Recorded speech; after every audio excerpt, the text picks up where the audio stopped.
Hi, everyone. I trust that you are doing well.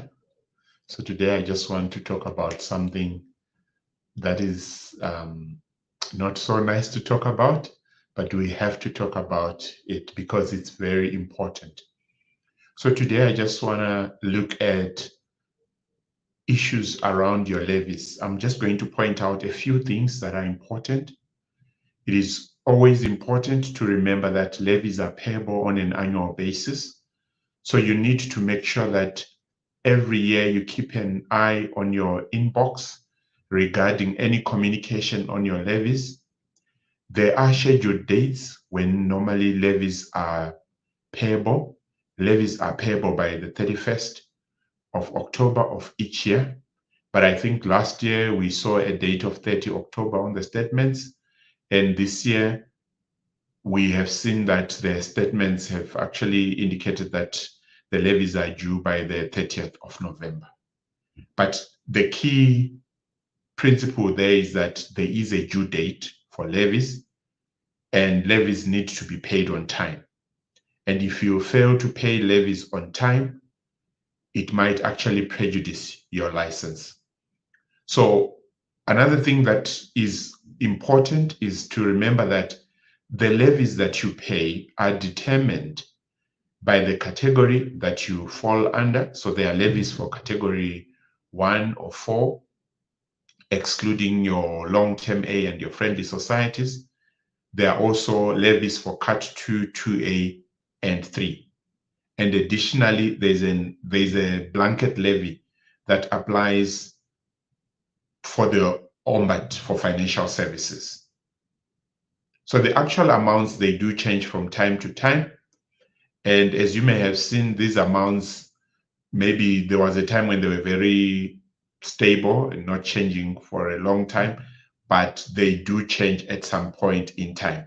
Therefore, you need to just make sure that you check these amounts according to your categories. So maybe ahead of time, you must already be knowing. I was shocked by one of the FSPs, and I had to even query to say, why are you paying so much money?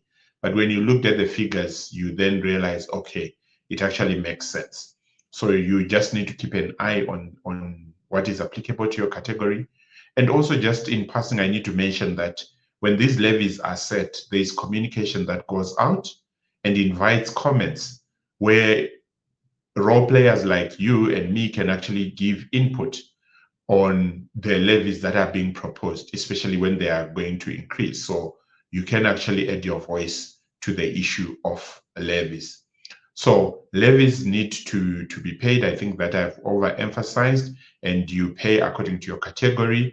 And these levies also, they go up to a certain limit. So there are maximum amounts that are payable.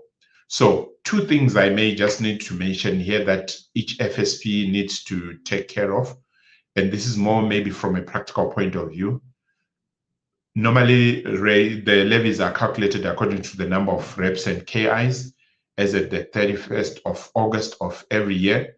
So on that date, you may want to have reviewed the KIs, reviewed the reps, make sure that your rep register is up to date, make sure that everyone who needs to be included is included, and those who need to be excluded are actually excluded, especially if your organization is actively employing and also losing people regularly. So you want to then ensure that your levies are constantly being up to, I mean, your rep register is constantly being updated so that when your levy calculation is done, you are not prejudiced, but also you don't prejudice the regulators. Because remember, the regulators will not take it nicely if your rep register is not representative of the people who are actually on your rep register. Remember also your rep register within every 15 days, you must have updated it if there are any changes.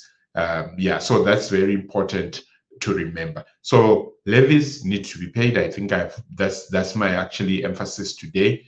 And as of now, we only have up to the 30th of November to pay all our levies. I generally encourage people to put money regularly in their account with the FSCA, maybe have a monthly transfer that you do to the regulator. Obviously, you can estimate how much levies you are going to pay in a year, and then you regularly contribute towards the capital amount that will be payable at the end of the period. Maybe you just have to adjust it a little bit, or maybe there is even an excess in your account, which is really not a problem, because owing is the problem. So when you get to a stage where you are owing the regulator, that becomes a problem, and it may have consequences of having your license being suspended and eventually being actually withdrawn. And that's one of the last things you want as a key individual, particularly, or as a director of that FSP. You want to ensure that your affairs are run well. And I always encourage people that in the worst case, you'd rather lapse your license than have your license withdrawn or suspended, because if it's suspended or withdrawn, it simply then means that you as an organization, I mean, your key individuals, when they want to be approved, their name is associated with an FSP that has failed to comply with regulation, or your directors, if they get involved in any other FSP. In fact, if that occurs, then there will be an element of a debarment, particularly on the company or on the directors, in terms of them being able to be involved in the same business for a certain period of time. So levies, I've seen also in one of the reports where it was emphasizing that among some of the major reasons why licenses are actually being withdrawn, it is because FSPs are actually not complying with the requirements to pay levies. So in fact, we are in business to make a profit. We are in business to generate revenue. So if you can't generate maybe 7,000 or 10,000 or 20,000 in a year to pay your regulator, you may want to revisit your business strategy or revisit how you are doing things, so that you are able to up your game so that you can actually afford these fees. And when you think about it, when you're actually generating reasonable numbers, then it is really not a big deal to pay maybe even 20,000 to the regulator, because you would have been making a decent amount of money. I almost said you'll be making a killing there, but the point is you really need you should not struggle to pay.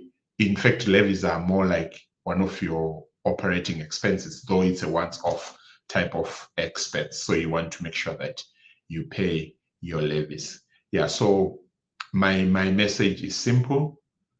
You need to pay your levies. And there's been a bit of an expansion on the entities that we are paying a levy to. I've seen the Financial Services Tribunal. I've also seen I think the Ombud Council as well, where I think previously there were no levies, but there are special levies now that are going towards that.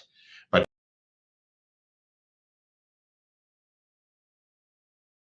more levies in the future. So yeah, let's pay our levies and let us enjoy freedom from any suspensions or withdrawals. All right, thank you. All the best with everything.